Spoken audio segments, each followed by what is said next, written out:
Sometimes heroes don't wear medals anymore. They wear silence. When a single dad working quietly as a maintenance man was asked his old Navy call sign as a joke, nobody expected the answer that froze an entire room. Because some names aren't just stories. They're legends, whispered by the sky itself. Before we begin, if stories of courage, kindness, and second chances speak to your heart, we'd be honored to have you join our channel. Subscribe, stay with us, and let these true-to-spirit tales remind you that quiet heroes still walk among us. Now, let's begin. SEAL Admiral asked a single dad veteran his call. Sign as a joke. Then Viper 1 made her freeze. The Navy cafeteria buzzed with the usual lunchtime rhythm, metal trays clattering boots, striking tile laughter echoing off the steel-gray walls. The air smelled of coffee salt and a hint of jet fuel that never quite left any corner of the base. Ethan Cross sat near the end of the long hall, where sunlight from the high windows broke through the haze and spilled across his olive-green jumpsuit. His hands were calloused, the nails still carrying traces of engine grease. In front of him sat a simple lunch burger fries and a small carton of milk. Across the table, his daughter Katie swung her short legs, humming softly, her red hair glowing like a spark in the pale light. "Eat your greens, kiddo," Ethan said, with a tired smile pushing her tray closer. Katie frowned, poking at her broccoli. "Greens taste like grass, Daddy." "That's because they are grass, more or less," he said, chuckling. She giggled, and the sound cut through the cafeteria noise like sunlight breaking through cloud. To anyone watching, they looked ordinary, just a maintenance man and his little girl having lunch. And that was exactly how Ethan liked it. He had mastered the art of being unseen. But that piece was about to end. The double doors at the far end swung open, and in walked a group of SEAL officers in crisp uniforms, their chatter commanding instant attention. Among them was Admiral Fiona Drake, tall, confident with the kind of bearing that silenced rooms. Her white uniform gleamed under the fluorescent lights, metals glinting like frozen fire. "Ma'am, the maintenance crew's eating here too," one of the younger officers joked as they passed Ethan's table. His voice carried the sharp edge of arrogance that came from youth and power. Ethan didn't look up. He was used to that tone. Fiona glanced toward the sound. Her eyes briefly met Ethan's, and something flickered there. Curiosity. Maybe recognition. But before she could place it, one of her lieutenants smirked. "Hey, Chief," the lieutenant called out. "What rank are you?" "Mop Sergeant." Laughter rippled across the table. Even Fiona smiled faintly, the kind of reflex smile you give to keep the mood light. Ethan's jaw tightened. He didn't look angry, just steady, composed. He took a slow sip of coffee. Katie frowned, whispering, "Daddy, they're laughing at you." He reached over and patted her hand. "It's okay, sweetheart. Some people laugh because they don't know any better." The lieutenant wasn't done. He leaned forward on his elbows, voice louder now. "Come on, maintenance man, tell us what's your call sign. Every Navy guy's got one right." That earned another round of chuckles. Even Fiona, trying to play along, tilted her head with a teasing smile. "Yes, I'd like to know that too." She said, her tone playful, but edged with authority. "What's your call sign?" "Chief." The cafeteria went quiet. The workers at nearby tables turned, sensing tension under the laughter. Ethan finally looked up. His blue-gray eyes met hers, calm, distant, almost unreadable. For a heartbeat, no one moved. Then, in a voice that was neither loud nor soft, but carried like a wind through the room, he said, "Viper 1." Silence dropped like a hammer. The laughter died mid-breath. Forks paused halfway to mouths. Somewhere, a tray hit the floor with a sharp metallic clang. Fiona froze. The name hit her like a ghost returning from the dead. Viper 1. 10 years ago, that call sign had belonged to a pilot who never came back from Operation Echo Dawn, a pilot who had saved her entire unit by drawing enemy fire away. She had written his eulogy herself. She had stood at the ceremony watching a flag folded over an empty coffin. And now that voice, that calm, grounded voice, had just spoken the name. She blinked, her composure cracking. I'm sorry. What did you say? Ethan didn't repeat himself. He just took another sip of coffee, eyes still on hers. Katie looked between them, confused by the sudden change in the room. Daddy, she whispered. One of the younger SEALs shifted uncomfortably. Ma'am, did he just? Fiona raised a hand, silencing him. She studied the man in front of her, the broad shoulders beneath the worn green uniform, the quiet steadiness in his eyes, the small girl beside him with hair like wildfire. Her heart hammered in her chest. It couldn't be. But those eyes, she remembered them. She remembered the last radio transmission before the storm swallowed their planes. Bring them home. I'll hold the wing. Her throat tightened. Your name, she managed. What's your name, Chief? He stood slowly folding his napkin with deliberate calm. Ethan Cross, ma'am. For a moment, the cafeteria seemed to tilt. Fiona's knees nearly gave out. The name was carved into her memory, etched into the marble of the memorial wall she visited every year. Ethan Cross. Viper 1. Declared KIA, killed in action. But here he was alive, standing in front of her in a janitor's uniform, holding his daughter's hand. She stared, unable to speak. The lieutenant beside her cleared his throat awkwardly. Admiral. Should I stand down? Fiona said hoarsely. She looked around. The younger officers were all staring, unsure what had just happened. She forced a small, controlled smile. Lunch is over, gentlemen. Dismissed. They obeyed, instantly filing out without another word. When the room was quiet again, Fiona turned back. Ethan had already gathered his things. Katie looked up at her with innocent curiosity. Are you okay, ma'am? The girl asked sweetly. Fiona tried to smile. Yes, sweetheart. I just remembered something. Ethan's gaze softened. You always were good at remembering, Admiral Drake. The word struck her with gentle familiarity and finality. Before she could find her voice, he was already walking away. His daughter skipping beside him, her laughter echoing through the stunned silence of the hall. As the door closed behind them, Fiona stood motionless.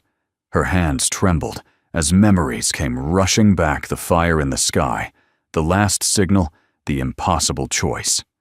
She had signed the order that sent him on that mission. She whispered to no one. Viper 1, you were supposed to be gone. But somewhere deep down beneath the uniform, beneath the medals, a spark of something long buried flickered back to life. Guilt, wonder, and maybe hope. And for the first time in years, Admiral Fiona Drake didn't feel certain of anything. Sleep didn't come easy for Admiral Fiona Drake that night. The quarters reserved for flag officers were quiet. Too quiet. The kind of sterile silence that magnified every sound, every thought that refused to rest. The base outside had long gone still, but in her mind, the echoes of that cafeteria moment replayed again and again. Viper 1. She had heard those words once before over radio static and fire, when the sky itself had seemed to split apart. Now they had returned from the mouth of a man she'd buried in her memory and in official record alike. She got up from bed, tugged her uniform jacket tighter, and crossed the dimly lit corridor to her office. The sensor lights flickered to life as she entered, washing the room in pale fluorescent white. On the wall hung framed photographs, awards, missions crews. In the center was one from 10 years ago, the Echo Dawn unit, young faces smiling against the sunrise before deployment. Fiona's eyes lingered on the man standing slightly apart at the far left of the photo. tall, lean, with a quiet grin that didn't need to prove anything. Ethan Cross. She exhaled slowly. "You can't be alive," she whispered. But her heart knew otherwise. She powered up the old secure console that linked to the Navy's classified archives. After a moment, the blue seal of the Department of Defense glowed on the screen. Her access clearance gave her reach a few others. But even that felt like trespass tonight. Search Operation Echo Dawn. Personnel File Access Level Flag Officer Clearance, Fiona Drake. The system hummed, then presented the list of mission participants. Status column all accounted for. Except one. Cross Ethan J. Status KIA presumed. She opened the file. A black and white photo of Ethan appeared, dated 2015. Below it, the report she herself had signed: pilot lost in hostile airspace after diverting from flight path to cover evacuation convoy. Signal lost at 0431. No remains recovered. Declared deceased per protocol. Her name appeared at the bottom of the document, her signature firm and final. Fiona leaned back, pressing her fingers to her temple. "I signed your death," she murmured. The guilt she thought she'd long buried came clawing back with brutal clarity. She remembered that night, the radio gone dead, the command tower falling into chaos, her voice breaking when she had to report, "Viper 1 is down." And now, somehow, he was sitting in a cafeteria wiping tables and teaching a little girl how to eat her greens. She spent hours combing through mission debriefs, radar data, and recovery records. The more she read, the less sense it made. The crash site had never been confirmed, just open ocean storm debris and a signal that vanished like smoke. "How did you get out, Ethan?" she whispered into the glow of the screen. Her thoughts drifted to the moment he had said his name, not with pride, not with anger, just calm acceptance, as though the weight of the world had already been settled in him. She rubbed her hands together, the old ache of command heavy in her chest. She had spent years climbing rank after rank, earning medals, being saluted and obeyed. But what had it cost? Too many letters to too many families. Too many names carved into memorial walls. And one of them, Ethan's, had carved itself into her soul. Now he was alive, and she didn't know whether to feel relieved or ashamed. Near dawn, Fiona left her office. The first rays of morning bled through the horizon, tinting the base in shades of steel and rose. Out on the tarmac, aircraft lined up in perfect symmetry, their canopies catching the newborn light. She walked past hangar doors until she saw him, Ethan, his back turned, adjusting a panel on one of the older trainer jets. His movements were steady, methodical, the same precision she remembered from the cockpit days. Katie sat on a crate nearby, swinging her legs and drawing something on a piece of cardboard. She spotted Fiona and waved enthusiastically. "Hi, Admiral." Fiona managed a smile and nodded. "Good morning, Katie." Ethan turned at the sound of her voice. His eyes met hers again. No surprise there this time, only quiet recognition. "Admiral Drake," he said evenly. "You're up early." "So are you," she replied. "Maintenance starts before sunrise." He wiped his hands with a rag, shrugging. "Old habits. Planes don't wait for daylight." Her gaze dropped to the jet's side, faded paint scars from years of use. "That one's from the Echo series," she murmured. He nodded. "She's older than most folks here, but she still flies if you treat her right." There was something almost tender in the way he said it, and for a moment, Fiona saw not a janitor or mechanic, but the pilot who once trusted his life to the skies. "You shouldn't still be here," she said softly. Ethan raised an eyebrow. "Here, as in this hangar, or here, as in breathing," she faltered. "Caught." "Both, maybe." He gave a faint, tired smile. "Yeah, that seems to surprise a lot of people." "Ethan," her voice dropped. "The file says you were lost at sea. No retrieval, no beacon. What really happened?" He hesitated, looking past her toward the horizon. The sea kept its secrets. Maybe that's enough for now. The simplicity of it frustrated her, and yet disarmed her. She wanted to press for answers, but something in his tone, the quiet, unbreakable peace of a man who'd already fought every battle worth fighting, made her stop. "You read my file," he said suddenly. She blinked. "What makes you think that you've got that look, same one you had when you told me I wasn't ready for command flight school? Eyes sharp, heart heavy." The memory hit her hard. Years ago, she had been his superior instructor before war turned them both into something else. "Why didn't you tell anyone you survived?" she asked quietly. He looked at Katie, who was humming to herself, drawing little airplanes in crayon. "Because I didn't want her to grow up watching the man who came back from war become a story again. I wanted her to have a father, not a legend." Fiona's throat tightened. She nodded slowly, understanding more than she wished to. "I thought I did the right thing," she whispered. "Back then, approving the mission." He didn't answer right away. Then he said almost gently, "Sometimes we do what's right for the world and wrong for ourselves." For a long moment, neither spoke. The morning sun rose higher, bathing the hangar in gold. Finally, Fiona straightened. "If anyone deserves to be remembered for what he truly was, it's you. Not just a ghost." He smiled faintly. "Maybe ghosts are what keep the living honest." Katie looked up proudly, holding her cardboard sketch. "Look, I drew Daddy's plane." Fiona crouched beside her, smiling through the lump in her throat. "It's beautiful, Katie. Does your daddy still fly?" The little girl nodded. "Only in my dreams," she said innocently. "He says the sky remembers." Fiona's eyes stung. She stood watching as Ethan turned back to his work. Sunlight catching in his hair, like a flame rekindled. For the first time in years, Fiona Drake, Admiral Commander Survivor, felt something fragile stirring inside her. Not just guilt, not just relief. Something like grace. She looked one last time at the man the world believed dead and whispered under her breath, "Maybe the sky remembers. But so do I." By the third morning, whispers of Viper 1 had spread through the base like salt wind over steel decks. No one said it loudly, just in passing in the hangars in the break room.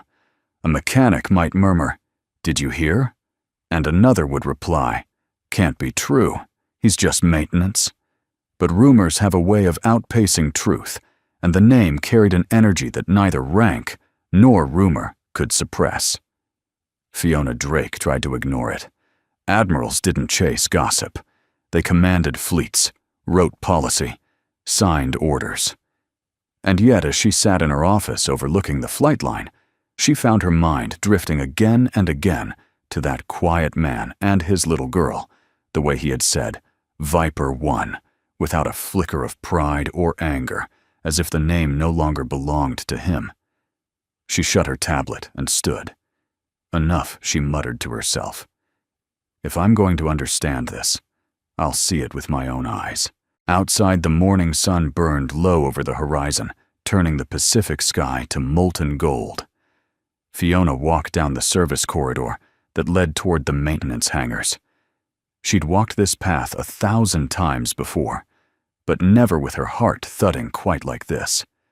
The hangar doors were half open, letting in slants of sunlight that caught motes of dust drifting like stars.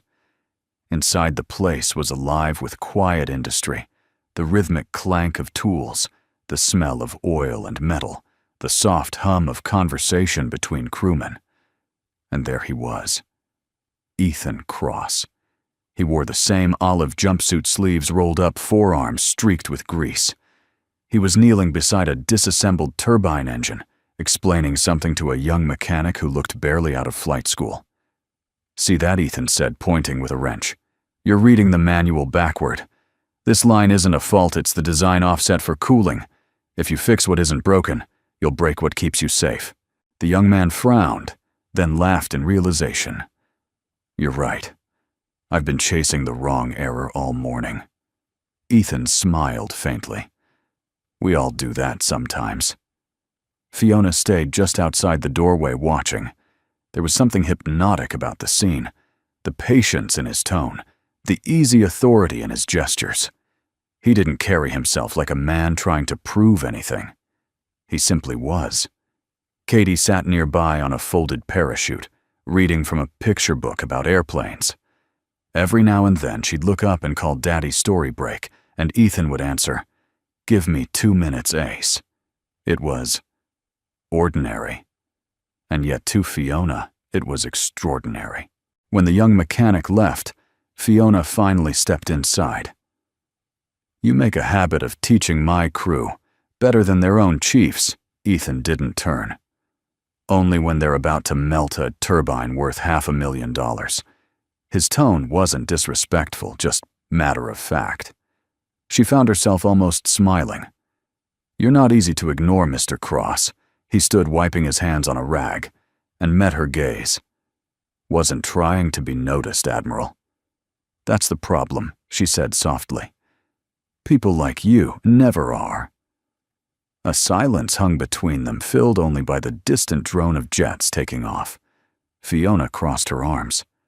"Tell me something. You could have gone anywhere after whatever happened out there. Why come back here?"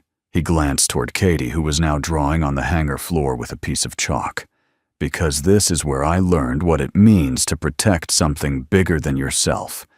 And now I just keep things running. Machines, people, whatever needs fixing. You make it sound simple. It usually is. It's the living with it that gets complicated." Her throat tightened.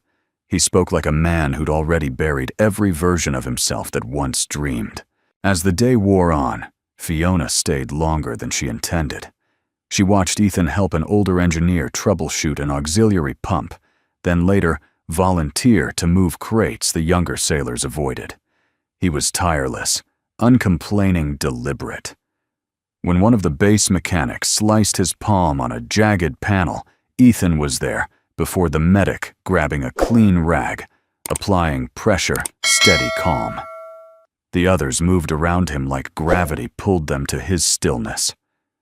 "Hold that tighter," he told the young man gently. "Bleeding's just the body's way of reminding you you're still alive. Don't waste it." Even Fiona felt something shift inside her as she watched respect mingled with guilt and an ache she couldn't name. She realized that despite all her medals and titles, there was something in this man's quiet dignity that outranked her in every way that mattered. Later that evening, when the hangar had emptied, she lingered near the doorway again. Ethan was closing up, checking every latch, every tool returned to its place. Katie had fallen asleep on a cot nearby, curled under his old flight jacket. "Does she know?" Fiona asked quietly. He looked over. "Know who her father really is?" Ethan smiled, soft and sad. "She knows who I was, but I'd rather she remember who I am now. The world already has enough ghosts wearing uniforms." Fiona stepped closer, her voice barely a whisper. "You saved me that night." He looked down at the floor. "I saved who I could." She took a breath, feeling the weight of the years between them. "You should have been honored, Ethan. You should have been at Arlington, not scrubbing floors in Hangar 4. He met her gaze again, those calm, deep eyes that never flinched. "You think medals make peace? They just remind you what you lost to earn them." She wanted to argue, to tell him he was wrong, but she couldn't. He was right. He turned toward his sleeping daughter, his expression softening. "You know, Admiral, sometimes I think the real heroes are the ones who survive long enough to learn kindness again." Fiona swallowed the lump in her throat. "You make it sound like a mission." "Maybe it is," he said. "One the Navy never trained us for." She nodded slowly, the truth settling deep in her chest. Outside, the last light faded over the runway. Somewhere in the distance, a lone aircraft's engines roared, slicing through the dusk. Fiona glanced up, following its climb until it vanished into cloud. When she looked back, Ethan was gently lifting Katie into his arms, her small head resting on his shoulder. The motion was effortless, protective, tender. He caught Fiona watching and said quietly, "We all keep flying somehow, Admiral. Just different skies." She stood there long after he'd left the hangar, the echo of his words lingering like the hum of a jet, long vanished. For the first time since the war, Fiona Drake felt something unshakable stir within her, a realization that maybe the greatest act of valor wasn't in commanding others, but in forgiving yourself. And as she turned to leave, she whispered to the empty hangar, "The quiet ones. They're the ones who save us all." The rain came hard that night. Sheets of water hammered against the glass of Admiral Fiona Drake's office, blurring the runway lights into trembling gold and crimson. The storm had rolled in from the sea, the kind sailors whispered about the kind that made you feel the ocean still ruled everything. Fiona sat at her desk, surrounded by silence and ghosts. A photograph lay open before her, a younger version of herself, standing beside a tall man in a flight suit, both laughing at something. Off camera, Ethan Cross, Viper 1. Her hand trembled slightly as she traced the edges of the picture. It had been taken 10 years ago, days before Operation Echo Dawn. She could still hear the radio chatter, the controlled chaos, and then that final voice through the static. "Bring them home. I'll hold the wing." It had been Ethan's last transmission. She had been the mission commander, the one who signed the deployment, who gave the green light. She'd lived with that decision for a decade, convincing herself it was duty. Now, with Ethan alive and mopping her hangar floors, duty felt like a sentence. Her aide, Commander Ruiz, knocked softly. "Ma'am, it's late. You should get some rest." Fiona looked up, her tone distant. "Do you remember Echo Dawn?" Ruiz hesitated. "The lost flight." "Of course, ma'am. Every academy student studies it as a case in tactical sacrifice." She gave a hollow smile. "That's one way to put it." Ruiz stepped closer, lowering his voice. "You knew him, didn't you?" "I approved his mission. I ordered him into the storm." Ruiz said nothing. There was nothing to say. He gave a slow nod, then quietly left, leaving Fiona alone again with the sound of rain and memory. Unable to sit still, she walked through the dim corridors toward the base archives. The night staff saluted as she passed, unsure why the Admiral was out at midnight in the middle of a downpour. Inside the archive room, the hum of old servers filled the air. Fiona keyed in her credentials and accessed the digital flight recordings. After a moment, the monitor flickered to life. Operation Echo Dawn Flight Audio Log, 4:16 hours. Through static, a younger version of her own voice crackled over the comms. "Viper 1, do you copy? Copy that command. Escort convoy in sight. You're flying into heavy weather, Viper. I see it. That's why I'm here." Then came the roar of wind, the scream of engines, and that last steady transmission. "Bring them home. I'll hold the wing." The screen went black. Fiona exhaled a sharp breath that trembled halfway out. She leaned back in her chair, whispering, "You didn't have to hold the wing for me, Ethan. You could have turned back." But she knew he never would have. That was who he was. That was what made him Viper 1. The next morning, she found herself standing outside Hangar 4 again, coffee in hand, pretending it was coincidence. Ethan was there, as always, quiet and methodical. Katie ran circles around him, her laughter echoing across the tarmac. Fiona hesitated before stepping forward. "You're early again," he smiled faintly. "Old habits die hard, and storms leave a mess." She gestured toward the coffee mug she carried. "I brought you one. Black, no sugar. You used to drink it that way." He looked at her, a flicker of something surprise memory crossing his face. "That was a long time ago, Admiral. I still remember." He accepted the cup, but didn't drink right away. "Why are you really here, Fiona?" Her name on his lips made her heartbeat stumble. "Because I found something." She handed him the old photo she'd kept since flight school. He took it, studying the two young pilots frozen in laughter. "We thought we'd live forever back then," he murmured. "Until I sent you to die." He glanced up sharply. "You didn't send me anywhere I wasn't willing to go. But I gave the order, because someone had to." She shook her head, voice breaking. "I should have been there with you." He set down the photo gently. "No, you were exactly where you were meant to be, bringing the others home. You did your job, Fiona." Her eyes filled. "And you lost everything because of it." Ethan was quiet for a long time, staring past her at the open sky. "I lost who I was," he said finally. "But I found who I needed to be." "What does that mean?" He nodded toward Katie, who was sitting cross-legged, drawing something in chalk on the pavement. "That little girl out there. She's the reason I came back, the reason I stayed quiet."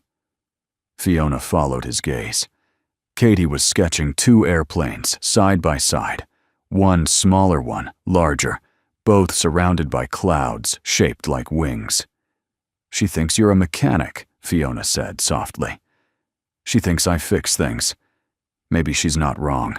For a while they simply stood there in the hum of morning, two soldiers who had lived too long with silence. Then Fiona asked, "Do you ever miss it?" The sky then smiled a weary kind of smile. "Every day. But the sky doesn't miss me. That's how you know it's time to land." She looked at him, then really looked at him. The lines etched around his eyes, the quiet strength in his shoulders, the peace that had replaced the fire. "You know," she said softly, "you were supposed to be honored, Ethan. The Navy would have given you everything. A medal, a name in history." He took a sip of coffee, then said simply, "I didn't want history. I wanted peace. Heroes chase medals. Survivors chase sleep." Her throat tightened. "You deserve both." He turned toward her, eyes steady. "Fiona, the truth is none of us deserve peace. We build it one small kindness at a time. That's all." His words struck deeper than any speech she'd ever written. When she finally spoke, her voice was barely a whisper. "I'm sorry, Ethan, for the mission, for believing you were gone, for not looking harder." He shook his head. "You don't owe me an apology. You owe yourself forgiveness." The words hung in the air like a benediction. A gust of wind swept through the hangar, carrying the scent of rain and jet fuel.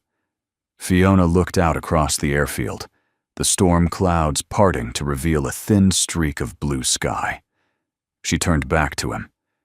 "You always knew how to find light in a storm. Only because I've flown through worse." For a long moment, neither spoke. Then Fiona said, "You were right yesterday. Maybe the real heroes are the ones who survive long enough to learn kindness again." Ethan gave a faint nod, eyes soft. "Then maybe it's time you stopped surviving and started living." The words caught her off guard. She almost replied, but then Katie came running, holding up her chalk drawing. "Look, Admiral," she said proudly. "That's Daddy's plane, and yours. I drew you both flying together." Fiona knelt beside her, smiling through tears she couldn't hide. "It's beautiful, Katie. You have a good heart." The child beamed. "Daddy says the sky remembers everyone who flies for love." Fiona looked up at Ethan. He smiled quietly, and for the first time in 10 years, she felt her heart lift. That night, as Fiona returned to her quarters, she placed the photograph back on her desk. But this time, she didn't see a mistake frozen in time. She saw a man who had chosen peace over glory, humility over bitterness. And for the first time in years, the great Admiral Drake whispered a prayer, not for victory, but for forgiveness. The The base had quiet hours between drills, small pockets of stillness, where sunlight filtered through hangar glass, and the world felt almost gentle.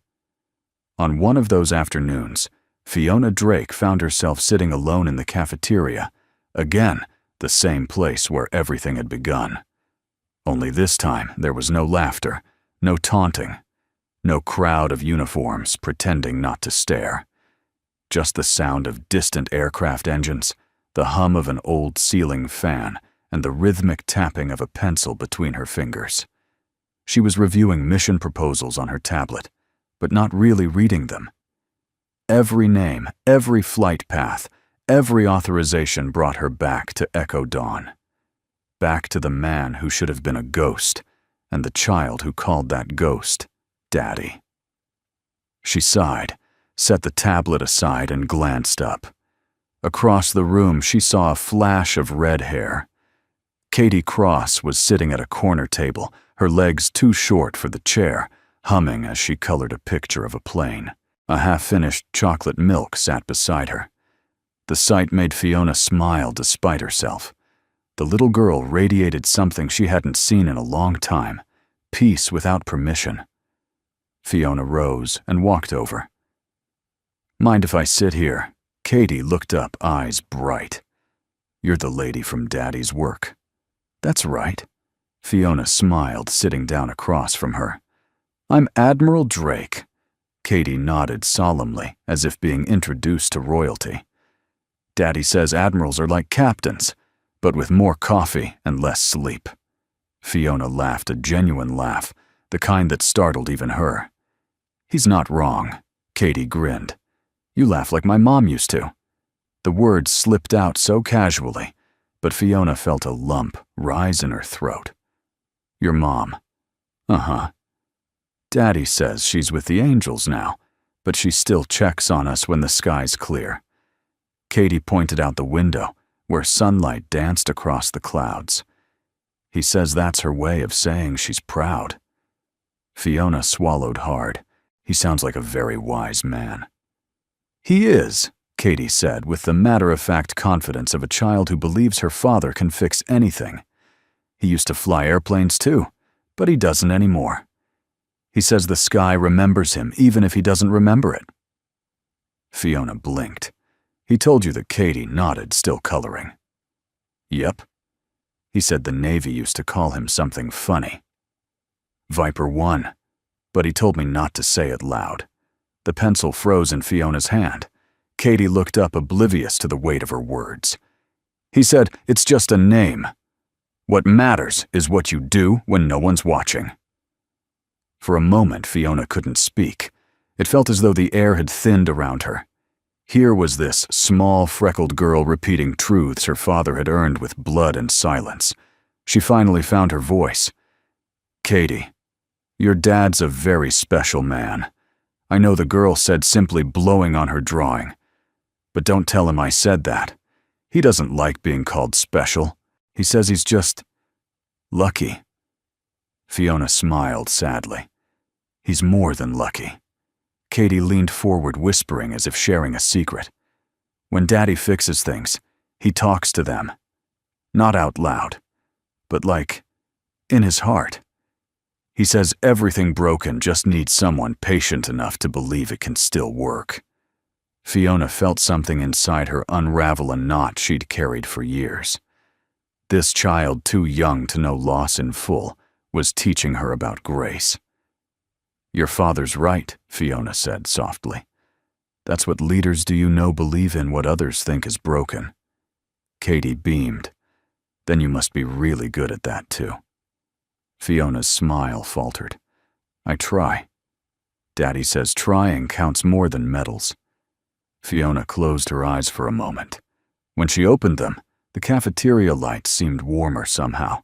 When Ethan arrived moments later, he froze at the doorway, half amused, half wary, to find his daughter and the Admiral deep in conversation. "Should I be worried?" he asked, lightly walking over. Katie waved. "Daddy, we were talking about medals and angels and broken things."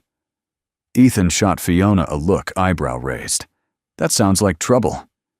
Good trouble, Fiona said, smiling. She's quite the philosopher. She gets that from her mom, he said, sitting beside his daughter. I'm just the mechanic, Katie giggled. Mechanic of hearts. Ethan groaned, rubbing his forehead. See what happens when she eats too much sugar. Fiona chuckled. I think she's right. The three of them shared a quiet moment that felt startlingly natural, like a family that had somehow slipped out of time and into something simpler. Then Katie looked between them, her expression turning thoughtful. Daddy, were you and the Admiral friends before Ethan hesitated? A long time ago, sweetheart. Then why do you look sad when you talk to her? The question hit them both. Fiona looked down, her throat tightening. Ethan smiled faintly, brushing a strand of hair from his daughter's forehead. Because grown-ups sometimes forget to say, thank you for things that really mattered. Fiona met his eyes. Or, sorry. Katie looked at them both, puzzled, but content. Well, you should say both. That's what Daddy taught me. Thank you and sorry. Fix almost everything. Ethan laughed quietly. She's not wrong. Fiona reached for her cup, trying to steady her emotions. Out of the mouths of children. Katie finished her drawing and slid it across the table. It showed 3 figures, one tall in green, one tall in white, and one small in red between them, all smiling under a big blue sky. This is us, she said proudly. I put us all together, because the sky likes it that way. Ethan looked down at the picture, his voice barely above a whisper. You're something else, kiddo. Fiona stared at it too, her heart swelling with something she hadn't felt in years, a fragile warmth that didn't belong to rank or memory. Thank you, Katie, she said softly.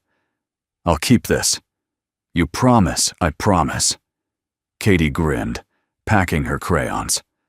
Okay, but you have to come see Daddy's workshop next time. He keeps a secret in there. Fiona arched an eyebrow. A secret? Katie nodded solemnly. It's small and metal and has wings. Ethan gave an amused sigh. You really can't keep anything to yourself, can you? Not when it's pretty, Katie replied, hugging him. Later, when Fiona walked back to her office, the child's drawing folded neatly in her jacket pocket. She felt lighter somehow. The guilt that had haunted her didn't vanish, but it had softened like a storm, finally breaking over calm water. She stopped at the memorial wall outside her building, the one engraved with names lost in service. Her fingers brushed across the cold metal, where Ethan J. Cross was still carved. Maybe she whispered, it's time to start believing broken things can still fly. Behind her, through the glass, sunlight spilled across the base. The storm had passed. And somewhere nearby, a little girl's laughter echoed clear as wind through wings. It began with the sirens. The shrill, slicing cry of the emergency alarm split the quiet afternoon, echoing across the entire naval base. Officers spilled from offices, boots, pounding concrete orders, flying through the air like tracer rounds. The calm rhythm of maintenance and drills dissolved into chaos within seconds. Admiral Fiona Drake was in the middle of a briefing when her comm unit buzzed urgent tone red code. She snatched it from her belt. Admiral, this is Control Tower Delta training vessel. Hawthorne just reported mechanical failure midair. They're losing altitude fast. 2 SEAL instructors and 3 cadets on board. Her blood ran cold. Get me visual and patch through to flight operations. Now! She strode from the conference room, her boots clicking sharp and fast. Around her, personnel cleared the hallway. Within seconds, she was in the command center screens, glowing voices overlapping. Telemetry is unstable. Fuel system. Failure confirmed, engine 2 offline. They're over Sector Echo 5, Admiral. Altitude dropping below 4,000 feet. Fiona scanned the display, jaw tightening. The Hawthorne was an aging trainer jet, same model Ethan had been restoring the week before. A hollow dread filled her stomach. "Who's on the flight crew?" she demanded. "Lieutenant Brooks and Commander Hale, ma'am." She knew both. Kids practically smart, eager, the kind who still believed the sky was invincible. "Attempt remote override on their stabilizer," she ordered, "and launch rescue choppers to intercept." "Yes, ma'am." Then a voice spoke from behind her, calm but unyielding. "You won't make it in time." She turned. Ethan Cross stood in the doorway, still wearing his green maintenance suit, a wrench hooked on his belt, and that same quiet steadiness in his eyes. "Mr. Cross," she began. "This is a restricted operation. You're not cleared, ma'am. That trainer's hydraulic system is patched from last year's recall. The control rods shear under stress above 3,500 feet. If they're at that altitude now, they've got maybe 3 minutes before total system lock." The room went silent. Technicians glanced between the two of them. Fiona took a step closer. "How do you know that?" "Because I built the override system that kept those birds in the air, and because that's the same model I went down in." The words hit her like a punch. "Ethan," he held up a hand, calm but resolute. "You've got rescue birds warming up on the tarmac. Good. Keep them there. But if you send them in now, they'll arrive to pick up wreckage." "Let me go." Her pulse hammered. "You are not active personnel. You can't just take a jet and—" "Then don't call it a mission," he said quietly. "Call it a father doing what he was trained to do, keep kids alive." The control room waited, every pair of eyes flicking to her. "Ma'am," one officer said hesitantly, "we don't have a pilot on standby with his flight credentials." "Credentials," Ethan cut in. "I don't need a piece of paper to remember how to fly." For a moment, Fiona could only stare at him. He was the same man she had believed dead, the same man who had saved her years ago. Now that same fire buried under humility and loss was blazing again. She lowered her voice. "If you do this, they'll court-martial you. They'll court-martial me." He looked at her with calm conviction. "Then I guess we'll both finally be on the same side of the sky." Her breath caught. For a fleeting second, she saw it again, the pilot she had once trained beside the man who flew like he could outthink gravity itself. "Control," she said hoarsely. "Prep the trainer in Hangar 4. Now." The room exploded into motion. Minutes later, rain began to fall as the hangar roared alive. Mechanics sprinted across the floor, technicians shouting readings. Fiona stood beside the jet headset in hand, while Ethan climbed into the cockpit movements, fluid and certain as though the years had never passed. Katie stood at the hangar door, clutching a blanket, eyes wide. "Daddy." He turned, crouched down for a moment, and pressed a kiss to her forehead. "You stay with the Admiral, okay? She's the boss now." Katie frowned. "But you're my hero." He smiled softly. "Heroes fix things. Remember, Daddy's just going to fix something big." Fiona's throat tightened. "We'll bring him back, Katie, I promise." The girl nodded, tears glinting in her eyes as she whispered, "Keep the wing." "Daddy." Ethan climbed into the cockpit. The canopy sealed shut with a hiss. Engines spooled up, vibrating the hangar floor. Fiona stepped closer to the intercom. "Tower. This is Admiral Drake. Authorization code Bravo 47.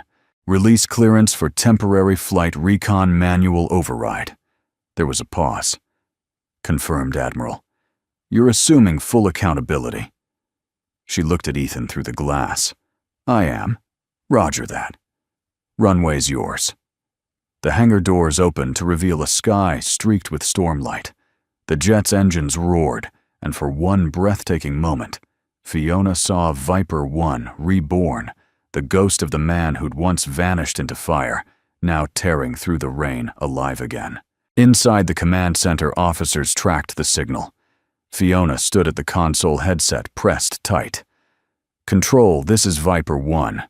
I've got eyes on the Hawthorne. She's venting fuel tail section unstable." "They're spinning?"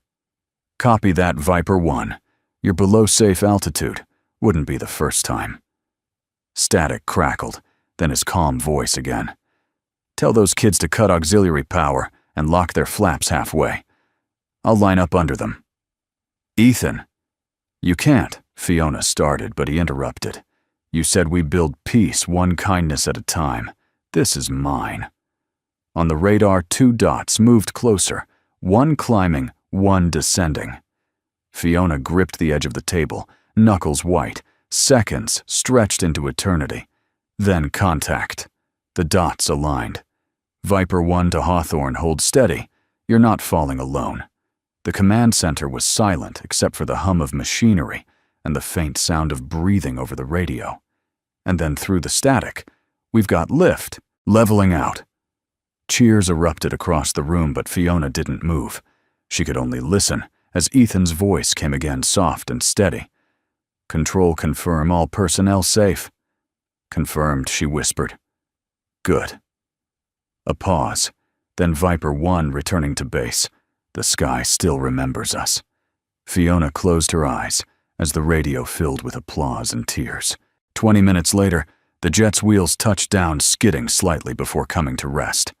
When the canopy lifted, Ethan climbed out, drenched in sweat and rain. Fiona ran toward him, every ounce of protocol forgotten. He smiled faintly. Told you it could still fly. She didn't answer. She just threw her arms around him. Welcome back, Viper 1. For a moment, the world seemed to stop the storm, the noise, the years between them. And above them, the rain began to ease, the clouds parting just enough for a thin band of sunlight to break through like a salute from the sky itself. The next morning broke with a brilliance that only follows storms. The Pacific shimmered like glass, and the naval base buzzed with energy. It wasn't official yet, but the story was everywhere, passed from mechanic to marine, from sailor to SEAL. The janitor saved the crew. The ghost pilot returned. Viper 1 flew again. For the first time in years, the base was alive with a different kind of electricity. Not fear, not formality, but awe. Fiona Drake watched from her office window, hands clasped behind her back, eyes following the morning drills. She'd barely slept, but she didn't feel tired. The adrenaline from the rescue still hummed beneath her skin. Every time she closed her eyes, she could still hear that calm, steady voice through the radio. This is Viper 1. The sky still remembers us. Those words hadn't just saved 5 lives. They'd resurrected something inside her, a faith she hadn't even realized she'd buried. The door opened softly behind her. Commander Ruiz stepped in holding a stack of printed reports. His expression was careful. Admiral. He began. The investigation board wants a full account of yesterday's incident. They're calling it an unauthorized intervention. She turned, arching an eyebrow. Unauthorized. Technically, ma'am, Mr. Cross isn't enlisted personnel. Fiona gave a dry laugh. He wasn't unauthorized when he saved 5 officers. Was he? Ruiz hesitated. No, ma'am. But command doesn't like ghosts reappearing on flight logs. They're already asking questions. Let them ask me. He nodded, lowering his voice. You might face a formal review. Then I'll face it, she said simply. And if they ask who gave the order, tell them the truth, I did. Ruiz gave a slow, admiring nod. Yes, ma'am. When he left, Fiona turned back toward the window, her reflection caught in the glass, half light, half shadow. Somewhere out there, Ethan Cross was walking among living men again, and every regulation in the Navy couldn't undo that. She found him later that afternoon near the far end of the runway, working on the battered trainer jet he'd flown back. It sat gleaming in the sunlight, scarred but whole like its pilot. Ethan was tightening a bolt on the fuselage when she approached. His sleeves were rolled up, and the wind ruffled his hair, as if the air itself knew who he was. Shouldn't you be resting? She asked. He looked up with a faint grin. Resting. Never fixed a machine. Neither does guilt. That made him pause. He turned the wrench one last time, then set it down. I'm not guilty, Admiral. Just grounded. She stepped closer, her voice softening. You scared the hell out of me. You and me, both. You could have died out there. He met her gaze evenly. I already did remember the words cut through her composure. For a long moment, they simply stood in the sunlight, silence filled with all the things they hadn't said for a decade. Finally, Fiona broke it. Do you realize what that flight did for this base? For those kids? For me, he smiled faintly, eyes glinting. Didn't do it for any of you. Did it because the sky was calling. And maybe, he looked toward the horizon. Maybe I wanted to see if it still remembered my name. She studied him, the wind catching the edges of her uniform jacket. It does, Ethan. It never forgot. At the other end of the runway, Katie appeared running toward them, her small backpack bouncing with every step. She carried a handmade cardboard model of a plane, complete with drawn-on call signs. "Daddy," she called out, waving. "They said you were on the news." He crouched to catch her as she reached him, sweeping her into a hug. "News, huh? Hope they got my good side." Fiona knelt beside them, smiling. "You must be very proud of your father." Katie nodded, eyes shining. "He saved people just like the stories he tells me. But Daddy says it wasn't saving. It was just remembering how to care fast enough." Fiona's throat tightened again. That sounds like something only a real pilot would say. "Daddy's not a pilot," Katie said innocently. "He's a fixer." Ethan laughed softly, setting her down. "That's right, kiddo. Always a fixer." Fiona looked at him, her voice quiet but filled with admiration. "You didn't just fix that plane yesterday. You fixed a piece of this base. You reminded everyone what courage looks like when it isn't wearing medals." He shook his head. "Courage is easy when someone else's life depends on it. It's living afterward that takes work." She nodded slowly. "You sound like someone who's finally made peace with his ghosts." He looked down at his daughter and smiled, maybe because one of them decided to draw wings on cardboard instead of tombstones. That evening, as the sun dipped low over the Pacific, Fiona and Ethan stood on the pier, watching the horizon burn in shades of amber and violet. The day had been long, debriefings, reports, endless forms. But here, in the golden quiet, none of it mattered. "Do you ever miss it?" she asked. "The sky," he smiled faintly. "Every day. But sometimes it's enough just to know it misses you back." She laughed softly. "That's not how the sky works." He looked at her eyes steady. "Sure it is. You fly long enough, it learns your name. And when you're gone, it keeps whispering it to the clouds." Fiona looked away, blinking against the sting of emotion. "You always did know how to make the impossible sound poetic. Or maybe you just stopped believing it was possible." They stood in silence for a while, the waves lapping against the pier. Then she said almost to herself, "When you said, 'The sky still remembers us,' over the comms, I think half the base forgot how to breathe." "Funny," he murmured. "I was just trying not to crash." She smiled, shaking her head. "You're impossible, Ethan Cross." He looked at her, then really looked, and said softly, "No, Admiral. Just alive. That's miracle enough." The words lingered between them, simple but profound. She realized in that moment that maybe miracles didn't arrive in blinding light or grand gestures. Maybe they came in the quiet return of someone the world had already mourned. Later that night, as Fiona walked back to her quarters, she passed a group of young recruits talking near the gate. One of them was saying, voice full of awe, "Did you hear him on the radio? The way he said it. Viper 1, the sky still remembers us. Gives you chills." She paused unseen in the shadows, listening to them. There was something healing in the way they spoke, not like soldiers, but like believers. Inside her office, she found Katie's cardboard model sitting on her desk, left there by small hands. Across the tail, written in uneven crayon, were 3 words: "Keep the wing." Fiona traced the letters, gently, tears pricking her eyes.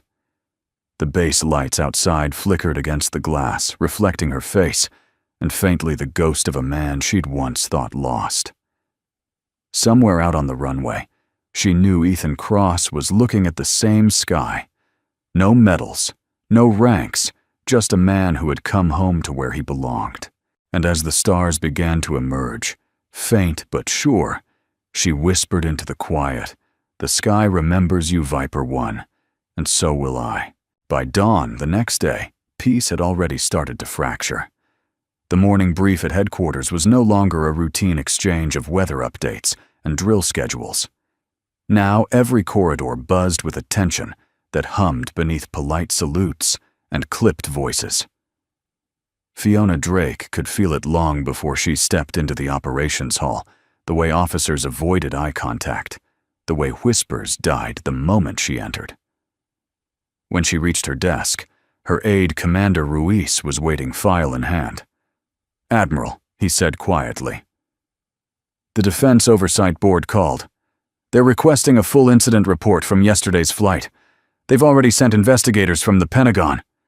Fiona's jaw tightened. That was fast. Ruiz hesitated. Someone leaked the flight logs. The call sign Viper One is trending on military channels. They're calling him a ghost pilot, the dead man who stole a Navy jet. She felt her pulse quicken. "Stole," she repeated sharply. "Technically, ma'am. He wasn't authorized to fly it." Fiona closed her eyes for a moment. She could still see the scene: Ethan climbing into the cockpit rain, hammering the hangar roof, his voice steady as he said, "Let's bring them home." It hadn't felt like a crime then. It had felt like redemption. She straightened. "Set up a briefing in conference room 2. "I'll handle this."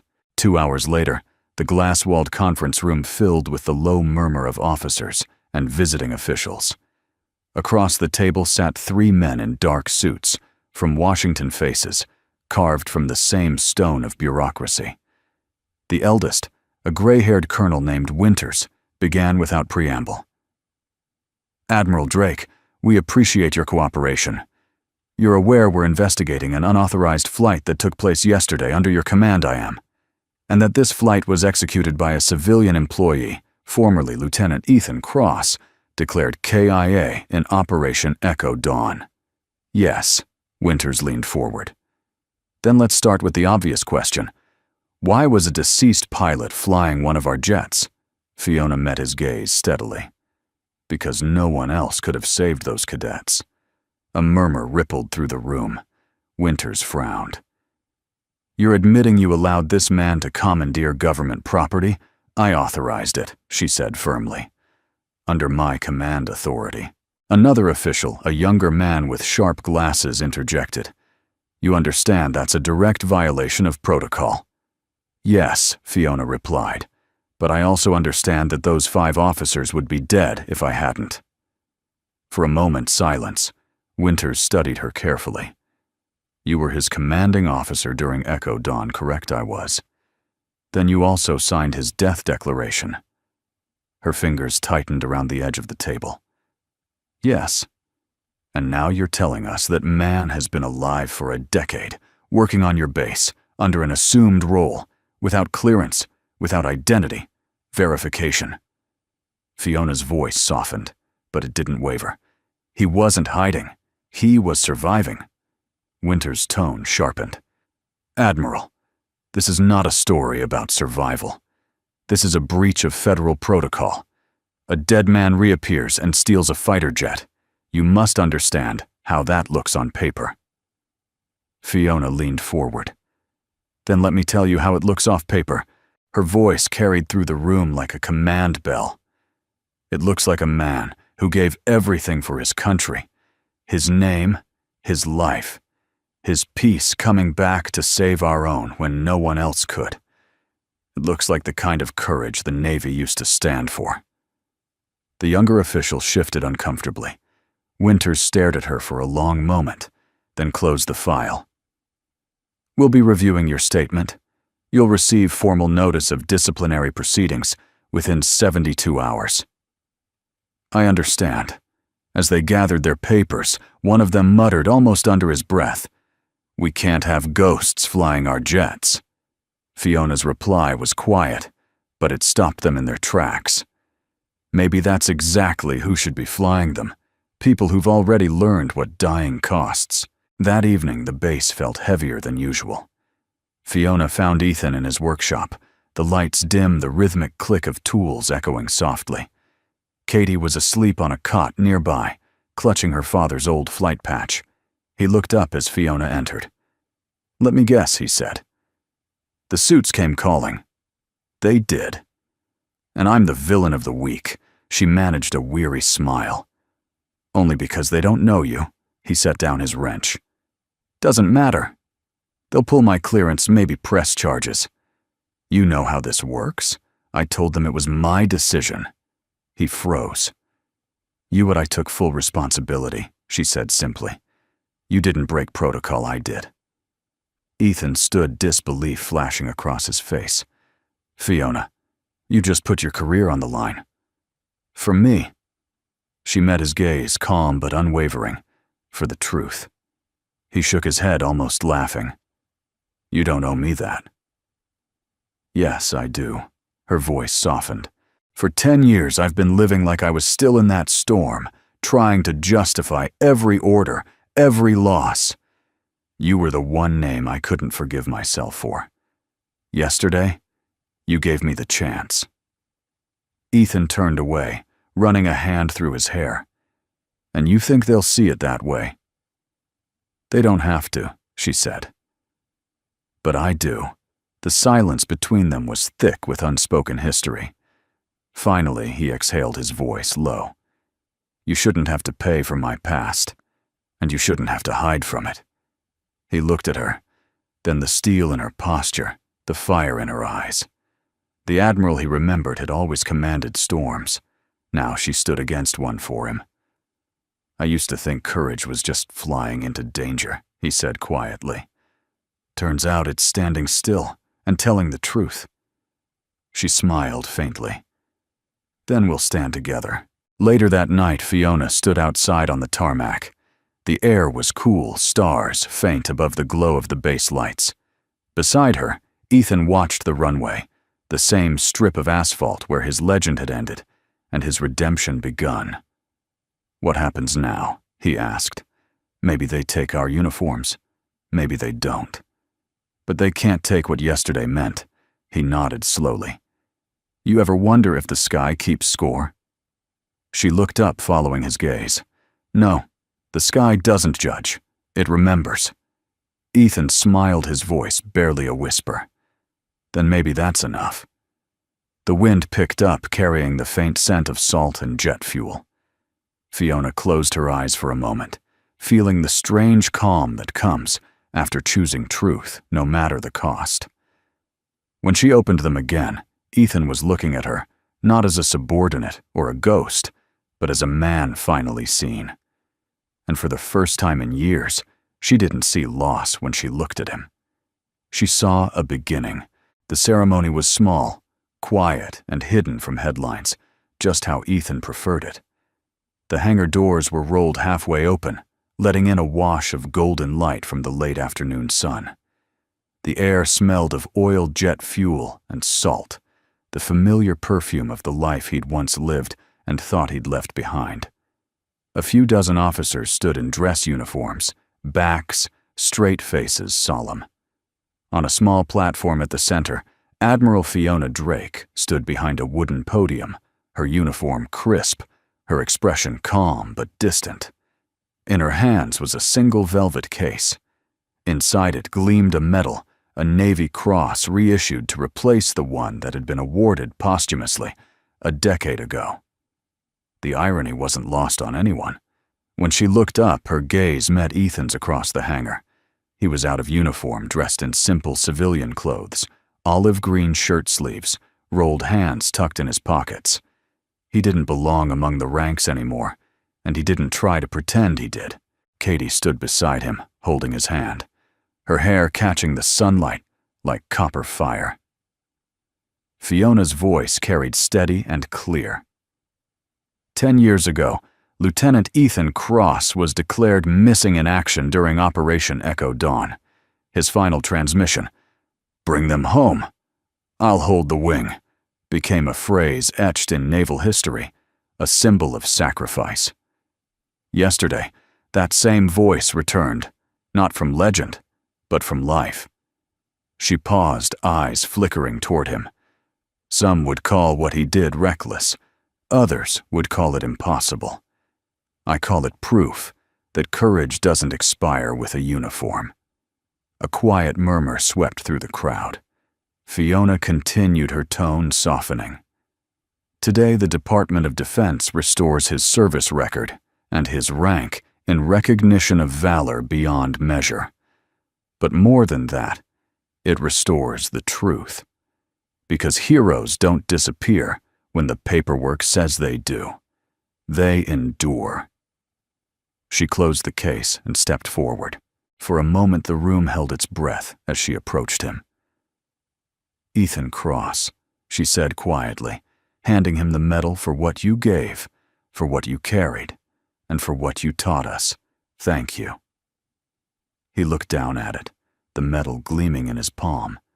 Then he shook his head with a faint smile. "I appreciate it, Admiral. But maybe you should keep it. You were the one who remembered." Fiona's throat tightened. This isn't for remembering Ethan. It's for coming home. He closed her fingers gently around the medal. Home isn't always a place you come back to.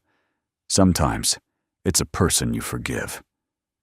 She froze at the weight of those words, the truth of them settling in her chest like a stone and a bomb all at once. Then, without another word, he saluted her, a crisp, perfect gesture that drew a shimmer of tears to more than one pair of eyes in the room. Fiona returned it, her hand trembling slightly. After the ceremony, the crowd thinned quickly. Officers shook Ethan's hand, some clapping him on the shoulder, others too stunned to find words. But when the last of them left, the hangar fell quiet again. Fiona lingered near the podium, watching as Ethan lifted Katie onto a workbench. She swung her legs, humming as she examined the medal still clutched in Fiona's hand. "Is that shiny thing Daddy's?" she asked. Fiona smiled softly. "It is. But I think he wants me to keep it." Katie tilted her head. "Why, maybe because some things aren't meant to be worn. They're meant to be remembered." Katie nodded, as if that made perfect sense. "Like Mommy." Fiona blinked, caught off guard. "Yes," she whispered. "Exactly like Mommy." Ethan turned toward them, his expression warm but weary. "You always had a way with words, Admiral." She smiled faintly. "You always had a way of making them matter." He walked closer, stopping just a few feet away. "They're offering me reinstatement," he said quietly. "Honorary commission, advisor role, maybe even training command. That's good news." He nodded. "It is." But I said no. The words landed like a gust of wind through the hangar. Fiona frowned. "Why? Because it's time to stop flying borrowed skies," he said simply. "Katie deserves roots, not runways." She swallowed. "You're leaving then?" "Yeah," he exhaled. "I found a place up north. Small town near the coast. I'll take some work at the airfield there. Maybe fix old planes for fun. She'll have a school with real trees instead of hangars." Fiona's lips curved into a sad smile. "Sounds peaceful. That's the plan." He hesitated. Eat is softening. "You should come visit sometime. Katie could use another person who believes in the sky." Fiona laughed quietly, blinking away tears she didn't want him to see. "You always know how to make goodbyes sound easy," he shrugged. "I've had practice." A long silence hung between them. Sunlight poured through the open hangar doors, outlining them both in gold. Then Katie slid off the workbench and tugged at her father's sleeve. "Daddy, can we go see the water before we leave?" "Sure thing, kiddo." He turned to Fiona, holding her gaze. "Thank you. For yesterday. for everything. She wanted to tell him everything she'd kept locked inside, the regret, the admiration, the impossible tenderness she couldn't name. But all she managed was keep the wing, Ethan. His smile deepened. Always. They walked together down to the pier, Katie skipping between them, clutching both their hands.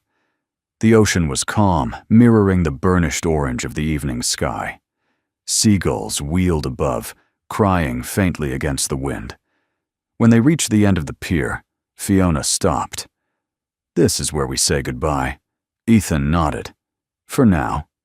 Katie released their hands and knelt by the edge, tossing pebbles into the water. "Look, she said they make ripples like wings," Ethan chuckled. "She sees everything in flight terms. Must be genetic." Fiona smiled, her heart aching in the sweetest way. "Then you've done something right." He looked at her one last time, and for a moment, the world seemed to narrow to just the two of them, the Admiral and the ghost, bound by 10 years of silence and 1 day of grace. "Take care of her," Fiona said softly. "Always," he replied. He turned to go, Katie running ahead, her laughter scattering across the pier like wind chimes. Fiona watched them until they were only silhouettes against the fading light. Then slowly, she opened her hand. The Navy Cross glimmered in her palm. Ethan's medal, her burden, their shared truth. She whispered to the wind, "Some medals belong to the living, some to the forgiven." The waves rolled in gentle applause. The harbor was still half asleep when Fiona Drake arrived. A gray mist clung to the water, softening the edges of ships and cranes, and the world seemed to breathe slower, as if the day itself didn't yet want to wake. She stood by the pier coat collar turned up against the wind eyes fixed on the small civilian ferry moored at the dock. Ethan Cross stood at the end of the gangway, one duffel slung over his shoulder, Katie's small hand clasped in his. The little girl wore a red sweater far too big for her sleeves covering her hands as she waved goodbye to the sailors who had come to see them off. Fiona took a breath that tasted like salt and silence. She'd promised herself she would be calm. Admirals were supposed to be composed after all. But as she watched the man who'd once been Viper 1 preparing to vanish again, her chest tightened with something she couldn't command away. "Morning," Admiral Ethan said when he saw her. His smile was faint but genuine. "Didn't expect you'd come see us off." "I owed you that much," she said. "Besides, I wanted to make sure you didn't steal another government vehicle on the way out," he chuckled, shaking his head. "Tempting. But I think I've used up my 9 lives." Katie let go of his hand and ran to Fiona, her steps quick and bright. "Admiral, look what Daddy made me." In her hands was a small metal badge shaped like wings, worn smooth at the edges with a single engraving. Fiona knelt to eye level. "That's beautiful, Katie. What does it mean Daddy said it's his lucky wing?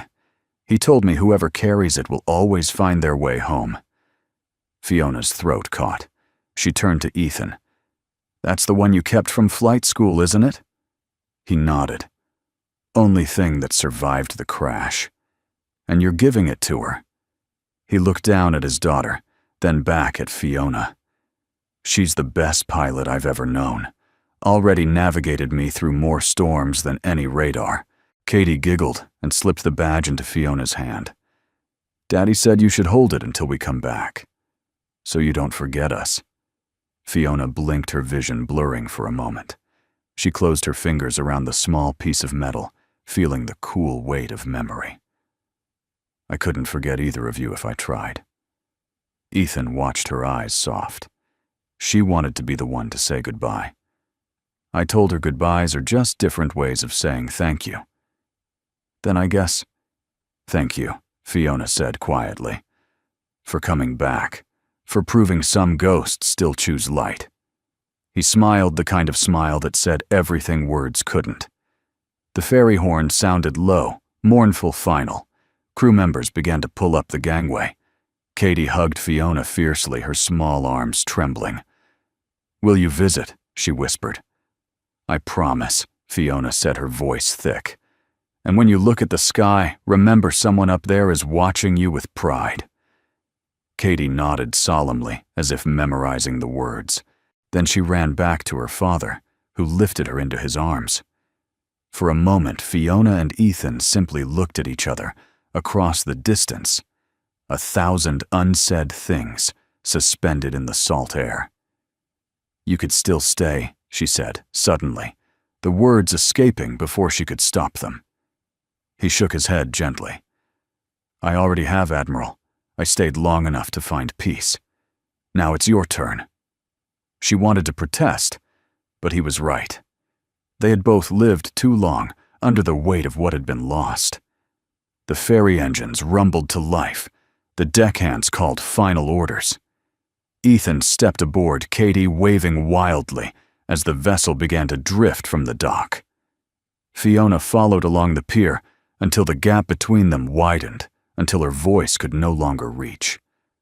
Then, just as the ferry turned toward open sea, a sound crackled from the small radio clipped to her coat, the same frequency she hadn't touched since Echo Dawn.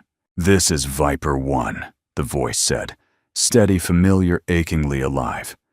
"Signing off, but never gone." Fiona froze, staring at the device, heart stuttering. She looked up, and there it was above the harbor, cutting through the morning mist.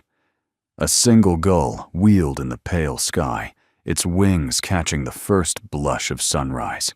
She could almost imagine it tracing the same path Ethan once flew, a reminder that even endings could carry flight. She pressed the badge in her palm to her chest and whispered, "Fair winds, Viper 1. Hours later, the base had returned to its routine rhythm. Meetings, orders, schedules. The world moved on, but something in Fiona's heart had changed. She walked through the corridors no longer as the Admiral burdened by ghosts, but as a woman who had finally let one rest. That evening, she opened her office window to the setting sun. On her desk sat the small badge with the engraving V1 glinting softly beside a folded photo. 3 figures, one in olive green, one in white, and a little girl in red. She traced their outlines with her fingertip and smiled. For the first time in years, she felt free of the endless hum of duty, of loss, of questions without answers. Ethan had been right.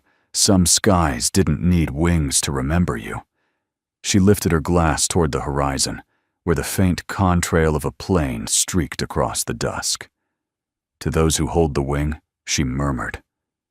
Outside, the wind carried the sound of the sea and the faint echo of a child's laughter. Far from the base aboard the small ferry cutting through calm waters, Ethan stood at the railing, watching the coastline fade. Katie slept, curled against his side, her head resting on his arm. He reached into his pocket, pulled out a small piece of paper, a handwritten note Fiona had slipped into his hand before he boarded. On it were 3 words, "Keep the wing." He smiled to himself, folding it carefully and tucking it next to his heart. As the first stars appeared, he tilted his head back to the sky and whispered, "You heard her, old friend. We're keeping it." The horizon glowed faintly the color of new beginnings. The sky had not forgotten him, nor he it. And somewhere between the fading shore and the endless open water, Viper 1 finally found his peace. A year passed. Time, Fiona Drake had learned, doesn't heal all wounds. It just teaches you how to walk with them. She had left the Navy 6 months after Ethan's departure. The resignation had shocked half the Pentagon, one of the youngest admirals in SEAL history stepping down in her prime. But for her, the decision hadn't felt like loss. It had felt like exhaling after years of holding her breath. Now the base that had once echoed with her commands belonged to someone else. And Fiona had found a new mission, one that didn't require medals, briefings, or protocol. She stood in front of a modest hangar painted white, the words, "Wings of Tomorrow Flight Academy" arched above the doors. Inside, the laughter of children filled the air, high, bright, unburdened. "Ma'am, they're ready," a young instructor called. Fiona smiled. "Then let's begin." The academy sat on a stretch of reclaimed airfield outside San Diego. What had once been an abandoned training strip was now alive again, with small aircraft, hopeful eyes, and a purpose that mattered more than orders ever had. Today was opening day, the first class of orphans and children of veterans beginning flight training. Fiona walked among them, correcting postures, teaching them how to steady their breathing before touching the controls. Her voice was softer now, less command, and more compassion. "Flying isn't about escaping the ground," she told them. "It's about trusting you'll find your way back." As the children took turns in the simulator, Fiona stepped outside to the field. A cool wind swept through, carrying the scent of jet fuel and new beginnings. She looked toward the sky eyes, tracing the faint outlines of cloud trails. It had been a year, but she could still hear his voice, steady, unhurried, the voice that once guided her through fire. "The sky still remembers us." She smiled faintly. "Yes, Ethan," she whispered. "It does." By late afternoon, the sun dipped low, painting the horizon in gold and amber. The children gathered by the edge of the runway for the day's final exercise, writing messages on small paper planes. Fiona read one from a boy with wide brown eyes. "For my dad in heaven, fly safe." Another said, "For my mom, thank you for teaching me to be brave." She tucked them all into her pocket, heart full. "You'll all make fine pilots someday," she told them. "Will you fly too, Miss Fiona?" a little girl asked. She hesitated. Maybe one day. But she wasn't sure she could. Not yet. As twilight fell, the last of the students left, their laughter fading into the distance. Fiona remained by the hangar door, her hand resting on the cool metal of an old trainer jet, the same model Ethan had once flown. She still kept his badge, the small silver wing marked V1 on a chain around her neck. It had become less of a relic, more of a compass. The wind picked up, teasing her hair. Somewhere in the distance, thunder rumbled a low, familiar growl. She looked up just as the clouds parted, revealing a streak of light across the evening sky. At first she thought it was lightning. Then she realized it was contrail smoke. A single aircraft cut through the sunset, trailing a line of white that shimmered against the orange glow. She squinted, her heart pounding. The plane was small, old, maybe civilian, but the maneuver, the way it rolled and leveled out, it was unmistakable. The voice in her memory came rushing back. "Keep the wing." Her breath caught as the plane dipped low, and then smoke. Not from the engine, but from a carefully timed canister, painting words across the sky in long, steady strokes. Slowly, letters began to form. To Fiona and Katie. "Keep the wing." Her hand flew to her mouth. Tears blurred her vision, but the words burned bright against the fading blue. The children who'd lingered outside began to point, shouting in awe. "Look, Ms. Fiona, someone's writing your name." She could barely speak. Yes, she whispered, "someone very dear." The plane banked gently, sunlight glinting off its wings. For a heartbeat, it hovered in her line of sight. And though she couldn't see the pilot's face, she didn't need to. She felt it in her bones, in the air, in the rhythm of her pulse. Viper 1 was still flying. The aircraft tilted its wings in salute, then soared upward until it vanished into the glow of dusk. Fiona stood motionless, the wind tugging at her jacket, tears spilling freely. Now tears not of grief, but of grace. Later, when the sky had turned dark, and the stars began to pierce through, Fiona walked back inside the hangar. The lights flickered softly above the old jet. Katie, now a little taller, hair still the color of sunrise, was waiting for her by the simulator chair. She held out a small envelope. "The postman left this for you," she said. Fiona opened it. Inside was a photograph, 3 people standing by the sea. Ethan smiling with his arm around Katie, and Fiona herself, from years ago, taken the day of the rescue. On the back, in neat handwriting, were the words, "The sky remembers, but peace lives on the ground. Keep teaching them to fly."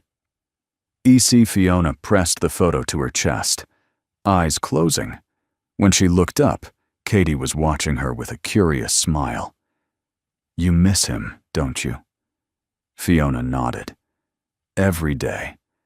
But Daddy says missing someone is just another way of loving them." Fiona's heart swelled. She crouched down, taking the child's hands in hers. "Then we'll keep loving him together." Katie smiled and hugged her tightly. Outside, the night was clear, the kind of sky that seemed vast enough to hold every secret, every promise, every echo of love that refused to fade. As they stood there, the stars shimmered like tiny medals across the heavens. Fiona looked upward and whispered, "Rest easy, Viper 1. The sky still remembers." And for the first time in her life, she felt that it remembered her too. We'd love to know where you're watching, from what corner of the world you call home. Share it in the comments below, because it's always amazing to see how stories of hope and kindness bring hearts together from every place and every walk of life. If this story touched you, inspired you, or simply reminded you that quiet heroes still exist, we warmly invite you to subscribe to our channel and stay with us for more heartfelt stories like this one. Thank you truly for spending this time with us. Your presence means more than you know. And until we meet again, may your days be gentle, your skies clear, and your heart at peace.